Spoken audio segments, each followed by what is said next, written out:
श्री गणेशाय नमः। उमा महेश्वराय नमः। माँ कुलदेवी नमः। माता पिता चरण कमलभ्यो नमः।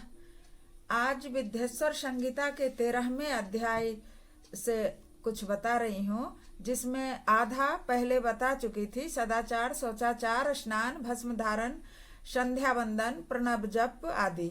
आज गायत्री जप, दान, न्यायतः धनोपार्जन तथा अग्निहोत्र आदि की विधि एवं महिमा का वर्णन के संबंध में मैं चर्चा करूंगी। तो सुनिए प्रिय श्रोताओं। शरीर के भीतर मूलाधार, स्वादिष्ठान, मणिपुर, अनाहत, आज्ञा और सहस्त्रार ये 6 चक्र हैं। इसमें मूलाधार से लेकर सहस्त्रार तक 6 स्थानों में क्रमशः विद्येश्वर, ब्रह्मा, विष्णु, ईश, जीवात्मा और परमेश्वर स्थित हैं। इन सब में ब्रह्म बुद्धि करके इनकी एकता का निश्चय करें और वह ब्रह्म मैं हूँ ऐसी भावना पूर्वक प्रत्येक श्वास के साथ शो अहं का जप करें।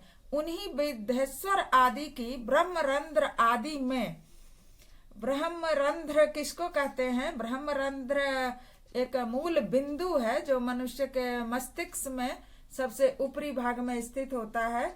जो ऐसा मान्यता है हमारे सनातन धर्म में कि ब्रह्मरंध्र के माध्यम से ही आत्मा शरीर में प्रवेश करती है और मृत्यु के समय वहां से ही आत्मा निकलती है। तो मस्तक के सबसे ऊपरी भाग में एक बिंदु के रूप में कल्पना करें कि वहां पे विद्येश्वर स्थित हैं और इस शरीर से बाहर भी भावना करें।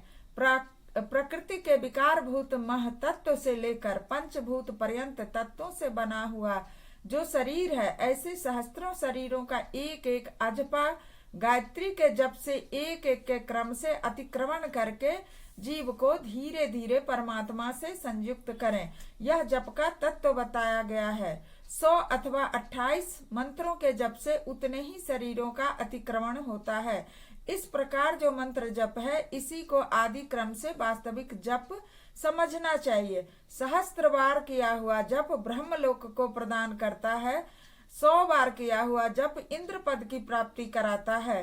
ब्राह्मणेतर पुरुष आत्मरक्षा के लिए जो स्वल्प मात्रा में जप करता है, वह फिर से ब्राह्मण कुल में ही जन्म लेता है। प्रतिदिन सूर्योपास्थान करके उपयुक्त रूप से जप का अनुष्ठान करना चाहिए। 12 लाख गायत्री का जप करने वाला पुरुष पूर्ण रूप से ब्राह्मण कहा गया है। जिस ब्राह्मण ने 1 लाख गायत्री का भी जप न किया हो, उसे वैदिक कार्य में न लगाएं। 70 वर्ष की अवस्था तक नियम पालन पूर्वक गृहस्थ का कार्य करें। इसके बाद गृहस्थ गृह त्याग कर संन्यास ले लें। संन्यास में संभव नहीं है, बीमारी हो जाएगी, परेशानी आएगी, कहाँ कौन देखने वाला रहेगा, तो घर में रहकर ही सन्यासी रूपी जीवन व्यतीत करें। 70 वर्ष के बाद किसी चीज से मतलब नहीं रहे। अपने परिवार वालों को, बेटा बहू आदि है, उनको किसी भी कार्य के लिए टोक टाक न करें। मन से सन्यासी होकर उनके साथ रह सकते हैं। सन्यासी पुरुष नित्य प्रातः काल 12,000 प्रणव का जप करे। यदि एक दिन इस नियम का उल्लंघन हो जाए तो दूसरे दिन उसके बदले में उतना मंत्र और अधिक जपना चाहिए और सदा इस प्रकार जप को चलाने का प्रयत्न करना चाहिए। यदि क्रमशः 1 मास आदि का उल्लंघन हो गया तो 1.5 लाख जप करके उसका प्रायश्चित करना चाहिए। इससे अधिक समय तक नियम का उल्लंघन हो जाए तो पुनः नए सिरे से गुरु से नियम ग्रहण करें। ऐसा करने से दोषों की शांति होती है, अन्यथा वह रौरव नरक में जाता है। जो सकाम भावना से युक्त गृहस्थ ब्राह्मण है, उसी को धर्म अथवा अर्थ के लिए यत्न प्रयास करना चाहिए। मुमुक्षु ब्राह्मण तो सदा ज्ञान का ही अभ्यास करना चाहिए। मुमुक्षु ब्राह्मण कौन होता है? जो मोक्ष, सिर्फ जिसको मोक्ष चाहिए। तो जिसको सिर्फ मोक्ष चाहिए तो उसको सिर्फ ज्ञान अर्जन करना चाहिए। और जैसे हम लोग हैं गृहस्थ ब्राह्मण हैं, तो हम लोग अर्थ धर्म के माध्यम से अर्थ की प्राप्ति चाहते हैं। धर्म पूर्वक उपार्जित धन से जो भोग प्राप्त करता है, उससे एक दिन अवश्य वैराग्य का उदय हो जाता है। देखिए कितनी बड़ी बात है। धर्म के माध्यम से जो धन का मिलता है और उसको जो खाते पीते हैं, उपभोग में लगाते हैं, उसी के कारण वैराग्य का उदय होता है। इसके विपरीत यदि अधर्म से उपार्जित हुए धन के द्वारा जो भोग प्राप्त होता है, उससे भोगों के प्रति आसक्ति बढ़ती जाती है। मनुष्य धर्म से धन पाता है, तपस्या से उसे दिव्य रूप की प्राप्ति होती है। कामनाओं का त्याग करने वाले पुरुष के अंतःकरण की शुद्धि होती है, उसे शुद्धि से ज्ञान का उदय होता है, इसमें कोई संशय नहीं। सतयुग आदि में तप को ही प्रशस्त कहा गया, किंतु कलयुग में द्रव्य साध्य अर्थात दान को ही अच्छा माना गया है।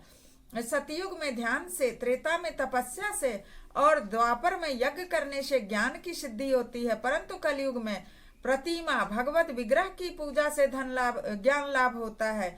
अधर्म हिंसा रूप है और धर्म सुख रूप है। अधर्म से मनुष्य दुख पाता है और धर्म से वह सुख एवं अभ्युदय का भागी होता है।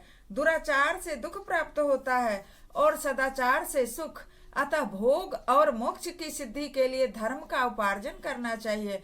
जिसके घर में कम से कम 4 मनुष्य हैं, ऐसे कुटुंबी ब्राह्मण को जो 100 वर्ष के लिए जीवन निर्वाह की सामग्री देता है, उसके लिए वह दान ब्रह्मलोक की प्राप्ति कराने वाला होता है। 1 सहस्त्र चंद्रायन व्रत का अनुष्ठान ब्रह्मलोकदायक माना गया है।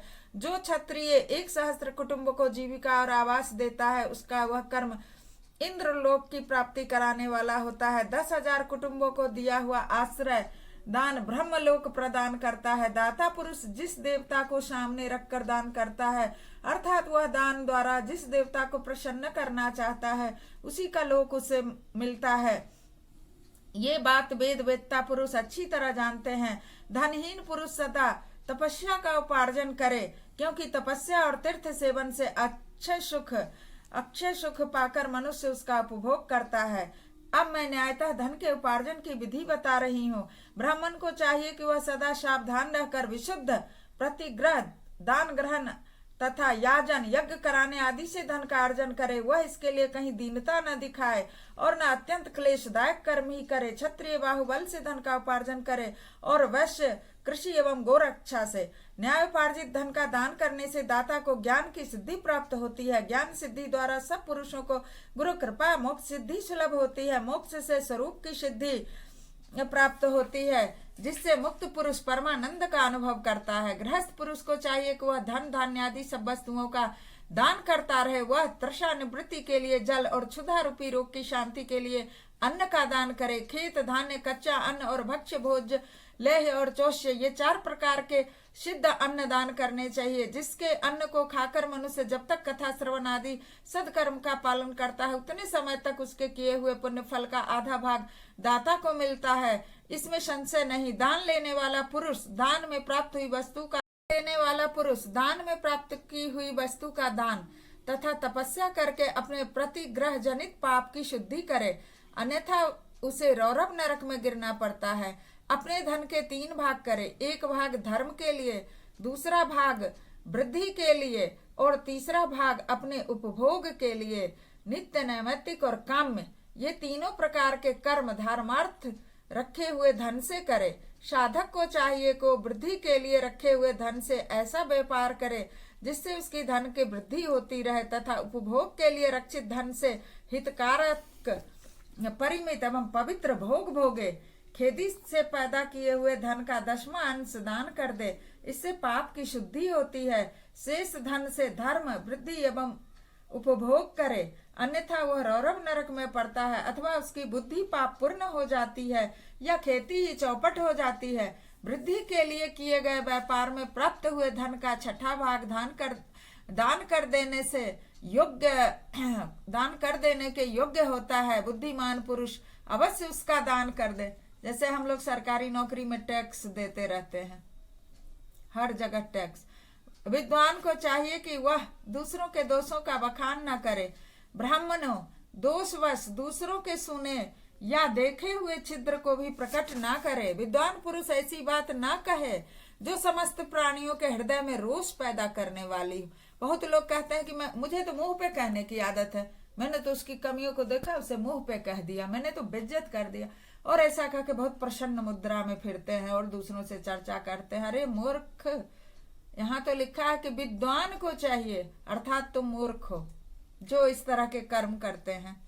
विद्वान पुरुष ऐसी बात ही ना करें कि दूसरे के अंदर रोष पैदा हो जाए। ईश्वर की सिद्धि के लिए दोनों संध्याओं के समय अग्निहोत्र कर्म अवश्य करें। जो दोनों समय अग्निहोत्र करने में समर्थ असमर्थ हो, वह एक ही समय सूर्य को और अग्नि को विधि पूर्वक दी हुई आहुति से संतुष्ट करें।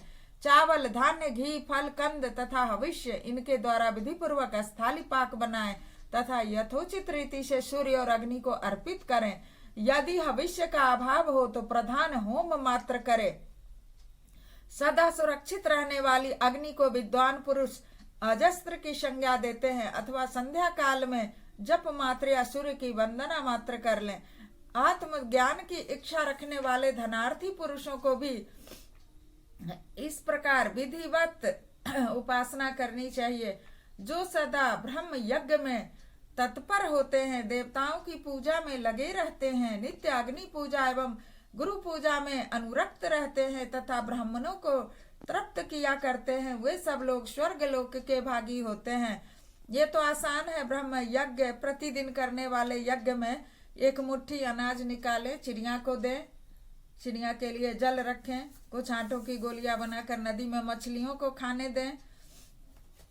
जो धूप दीप जलाते हैं या कंडा पर अग्नि रखते हैं, उसमें थोड़ा सा तिल में घी चावल मिला करके दाना छोड़ दें। या पहले लकड़ी के चूल्हा में खाना बनता था तो एक दाना ही चावल का जो उसमें भगोने में चावल बनाते थे तो ऐसे घुमा के चूल्ही में फेंक देते थे, तो ऐसे डाल देते थे तो वो अग्निदेव को समर्पित हो जाता था।